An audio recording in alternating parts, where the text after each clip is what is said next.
Hello and welcome to Outdoor Oklahoma. I'm Todd Craighead. The Wildlife Department today is hosting an open house here at Lexington Wildlife Management Area. Folks attending are getting all kinds of helpful information about the abundant resources and opportunities on our public lands. And later today, they'll be treated to lunch and a guided squirrel hunt on the WMA. Be sure to check our outdoor calendar page of wildlifedepartment.com for other similar events across the state. A wildlife department helping to bridge the gap between hunters and access. Just another reason to love Oklahoma and the adventures that await you.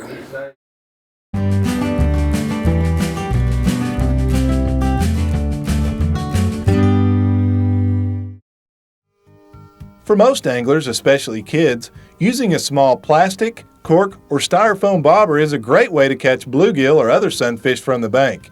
Just watch for the float to get tugged under, then set the hook and reel him in. Some kinds of fish, such as catfish or crappie, however, live in water too deep to use the conventional type of bobbers that clip onto your fishing line.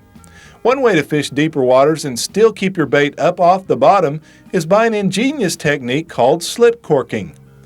I recently learned firsthand about slip corking when I joined expert catfish angler Charles Jones on a family fishing outing to Lake Eufula.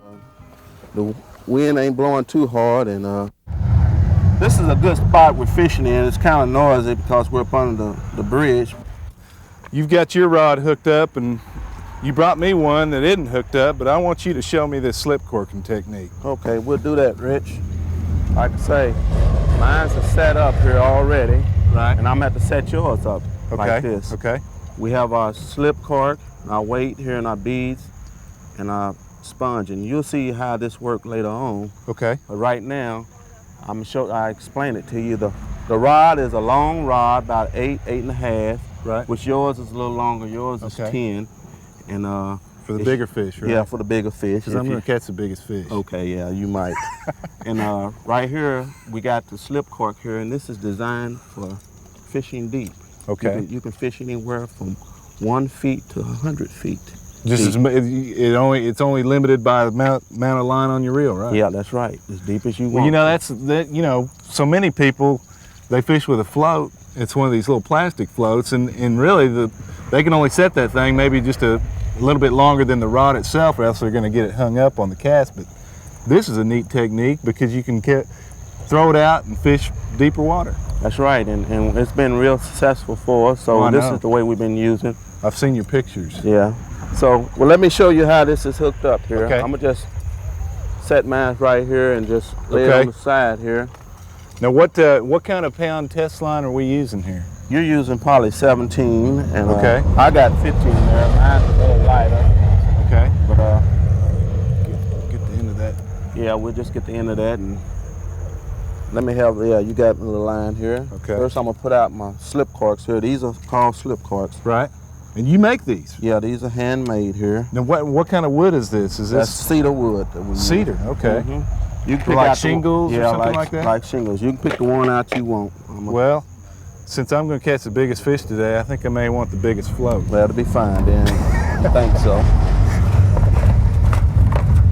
I've been looking forward to this for you don't know how long. Well, I've been looking forward for you to do it, but we just hadn't had the time to hook up. But like we got a pretty good day here. It's kind of cloudy over, ain't too hot. Right. So I'm gonna show you how to do this. Okay. You hold that line there, and first here we got something that we call a slip knot. Okay. And I'm just show you how you put this on here. All right. Get my scissors out of here. I dropped. That's all right. I got another one. And I just pull this off so many inches.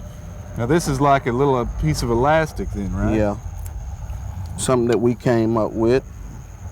And this is the mechanism that stops the cork, right? Yeah, the bead hits this and it stops the cork. If you hold that kind of tight like that.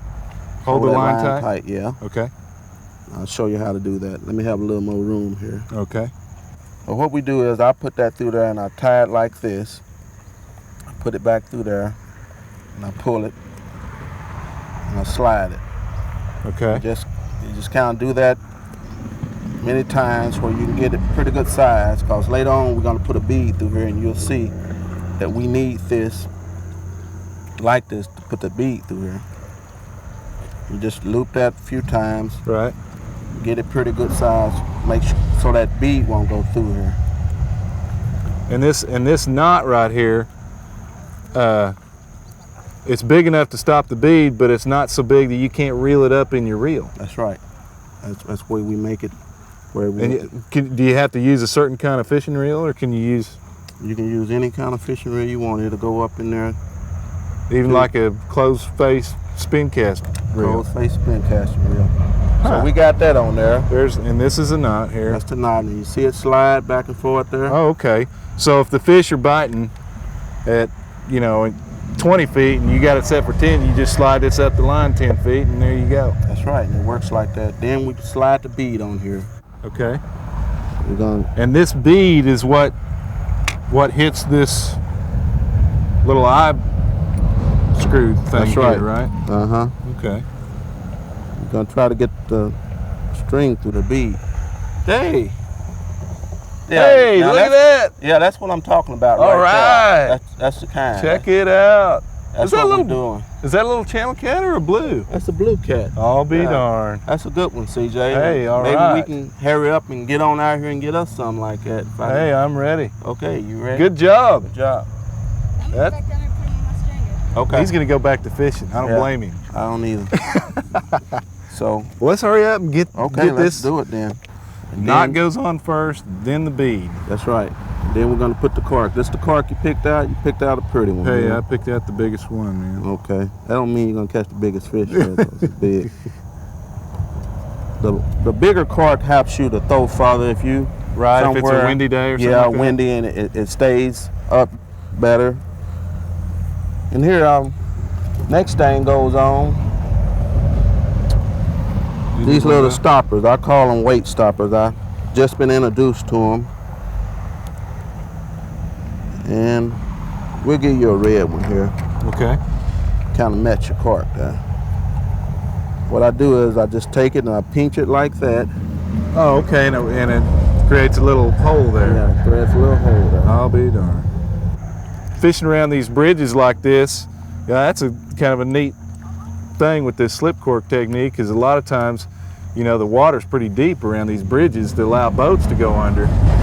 So if you're not catching fish up shallow, you can just adjust your knot and go deeper for them, right? And that's the thing about the bridge is once you can easily get out of the rain with it too. Right.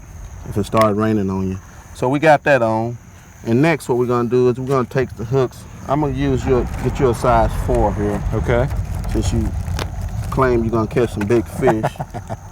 Well, I was just kidding. You just fix me up with anything that's gonna catch one. Okay.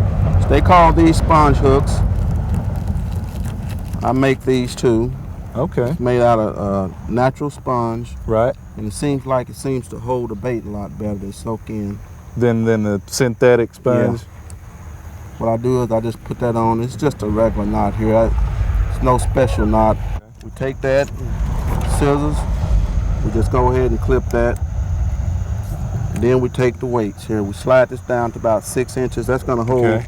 Why don't I hold this and you put on the weights? Okay, How's that? that'll be fine.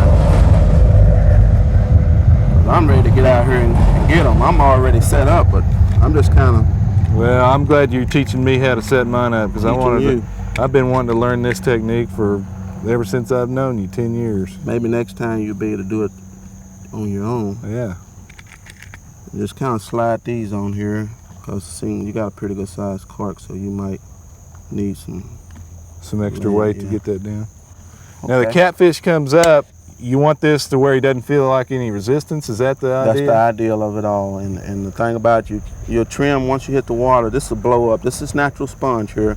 Once you hit the water, it'll blow up, and then you trim it around real good and neat. I see. And then what we do is we just take the bait and dip it in there. I see. Like I say, this is a recipe that we've been using for a while now. Right. And you and your brother make this? Me and my brother make this. He has a brand he make, and I have my brand, and mine's the CJ's, and we've been pretty successful on it. So. All right. Well, Charles, this is a neat technique. I'm ready to go bait it up. Yeah, I'm ready to do it too. Let me put up this stuff and Okay. hey, we'll go and do it. Where do you want to go? You want to go over by CJ? Or? Yeah, let's go by CJ. It seems like he's catching the big ones, and All right. let's see if we can catch a big one. Hey, I'm ready, man. I'm ready too, hey. As the morning wore on, rain showers forced us underneath the cover of a bridge. Although thousands of noisy cars and trucks passed overhead, the catfish sure didn't seem to mind and bit readily on Charles's specially formulated stink bait. What I do is I usually just get mine situated in a good position here and just kind of dip it in there. Just take the stick like that and hit it a few times and bring it on out, and it stays like that. Okay. Good and thick. Okay. Now do you kind of daub off the excess like that? Yeah, you can, but when I first start, I don't daub it off because it kind of like bait the hole. Right. It kind of chums the hole. You got a chummer in a caster, so yeah, you can leave it like that. You just don't want to throw it on everybody. What? Gotta be careful the way you throw it. Yeah. I just take mine. Go ahead and fish, Zachary. And I just throw out like that. Go ahead and fish. Twisted around the end of my rod. No, that's a little long for you, Yeah. but you'll get used to it once that cork start going under. You bet. Yep, I try not to let it touch the water until it hits out there. Okay. Kind of cut you off, so you just kind of throw out there again.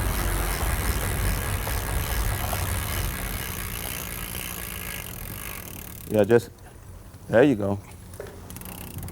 And you go ahead and kind of let the line go out? Yeah, let the line go out. Do I keep a tight line on it, or? Keep a tight line on it. Okay.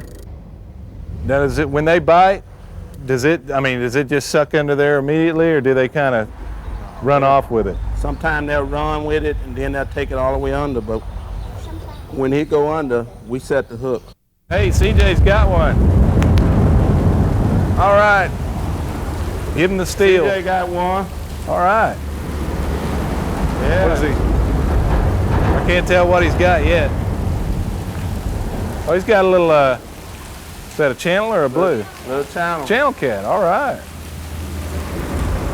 Well, it may be a little small, I don't know. Yeah, that's fun to watch. Like all successful fishing trips, the fishing action always seems to heat up right about the time you have to leave. Oh well, one thing is for certain, I know how I'm going to go about catching some catfish for my next fish fry. Why don't you give slip corking a try too? Well, Charles, I know you got to go here pretty quick. It's too bad because now we started catching them. It's been fun, I tell you that. We enjoyed it.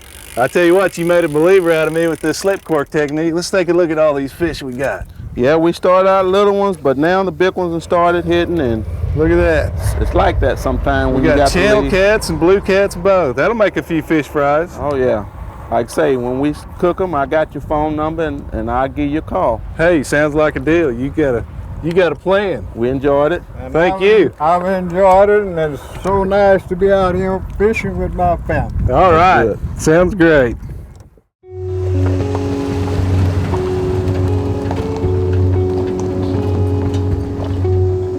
Road hunting, which is running up and down the roads, shooting out the wind at deer, was a huge problem. The people are driving down the roads. Number one, they don't have permission. They're shooting out of the vehicles. They're shooting from the roads. They don't know what's out there. Enforcement of that is very, very difficult because you got to have three things. You got to have the game warden there, you got to have the deer there, and you got to have the bad guy there, all at the exact same time. But you can see the chances of that happening naturally are slim and none. You know, I would drive along and see some deer in a field, and I would try to find a place to hide my truck and get set up where I could watch the deer. And hopefully they would still be there when somebody came by, and that was really, really hard to get done. Here we are frustrated because we know what's going on and we cannot get a handle on it because you can't get those three elements, the vehicle hunter, the deer, and you, the game warden, all at the same place at the same time, and be where you can watch it happen. The Decoy Deer program was initiated in 1987 by Larry Mannering and myself. We're sitting around, we're frustrated. We're talking amongst ourselves, and Joe Carter worked the West Osage. Doug Frazier was stationed at Skytook. John Lowry was our lieutenant, and Dave Strang was at Bartlesville. Fred was at Nowata, and we're all facing the very same dilemma. I'd been working for 5 years in Craig County, and I couldn't see that I was making any difference in the amount of road hunting. How do we stop this road hunting that's just killing us? And the landowners are disappointed that we can't get a handle on it because we're trying. The decoy, what it did, I could get out before daylight, set the decoy up, and get my truck hid, and have a catch truck. If they decided to run, if they didn't stop, it put everybody in the same spot at the same time.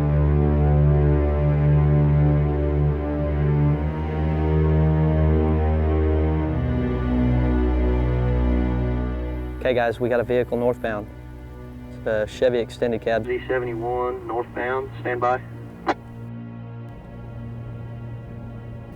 Okay, vehicle's got 2 occupants, both in camouflage. Yeah, man, I hope we get a big one. There should be a big one around here, I heard about it. Yeah, I was down here the other day scoping it out and saw him. Yeah.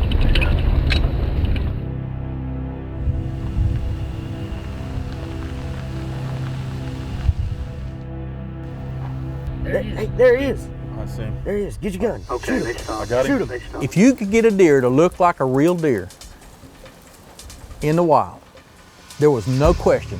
We knew this. It was going to get shot. There he is. There he is. Same. Shoot him. Shoot him. Okay, we got a shooter. We got a shooter. Stay game warden, stop! Put your hands on the front windshield now! Front windshield! Stay right where you're at.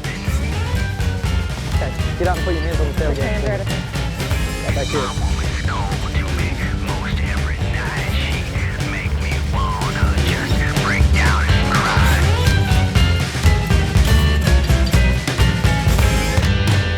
We were seeing a growing problem with the road hunting. We had a lot of complaints. We had to go through the director and get his approval to initiate the program.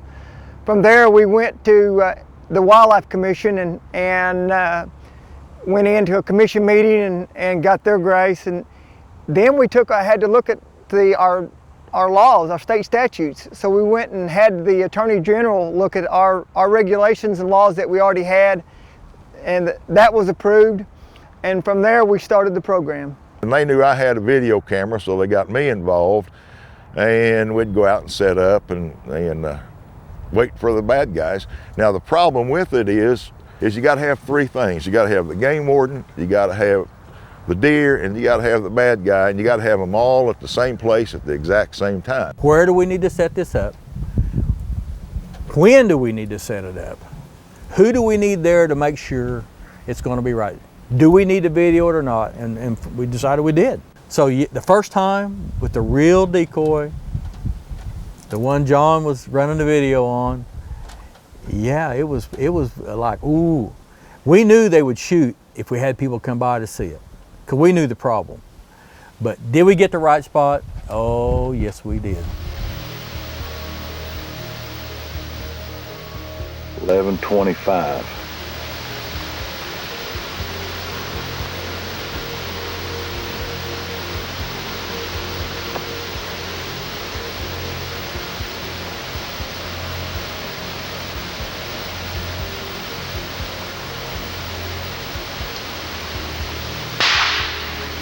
Shot fired. 11:26.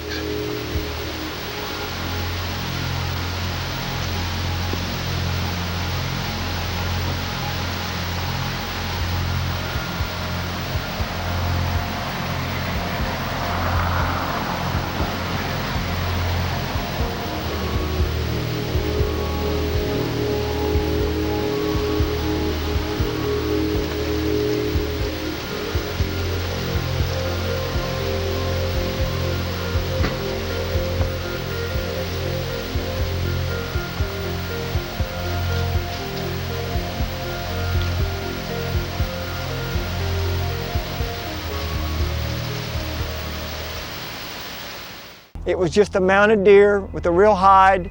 It looked really good. And we used that the first muzzleloader season. Are you still shooting? If you've seen some of the videos, sometimes people shoot and shoot and shoot and shoot, wondering why that deer doesn't go down. Now, obviously, they haven't shot up many deer because they'd be taken off.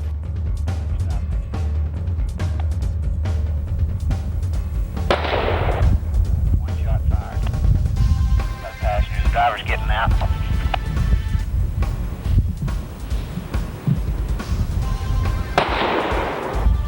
The DA in Osage County said, yeah, you betcha, I'll take all those you can bring me. He said, particularly if you got them for film, he said, how are they going to argue this deal?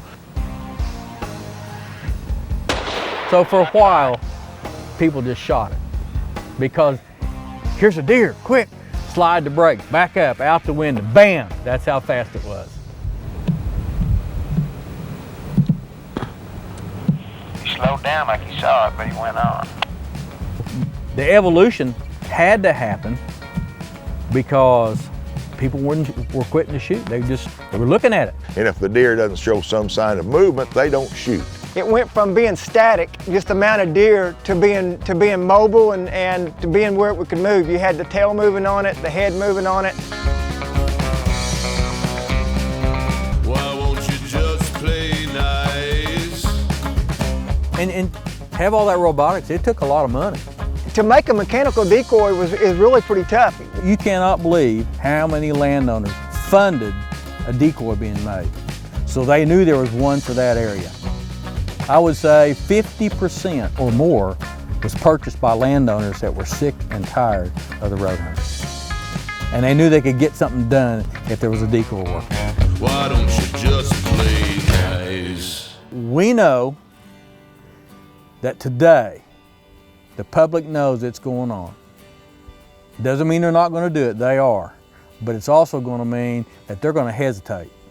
And in that hesitation, that deer may get away, or they're going to stop and look and say, it ain't worth it. It's a great deterrent. It's just like the deterrent. You're driving down the road and you're looking at your speedometer and you're going over and you're thinking, well, I sure don't want to pay that $100 fine, and you slow down. It's a deterrent to some of these bad poachers to stop them, to get them stopped. No tool we've ever used has had such an impact on one horrible, hard to get a handle on violation. And it's just pretty cool.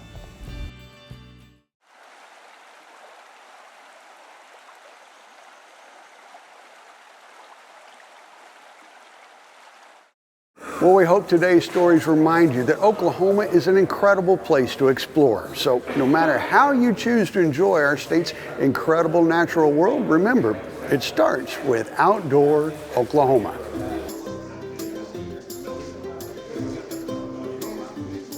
Outdoor Oklahoma is produced by the Oklahoma Department of Wildlife Conservation and is proud to serve and be funded entirely by sportsmen and women and outdoor enthusiasts who love and appreciate all things wild in the great state of Oklahoma.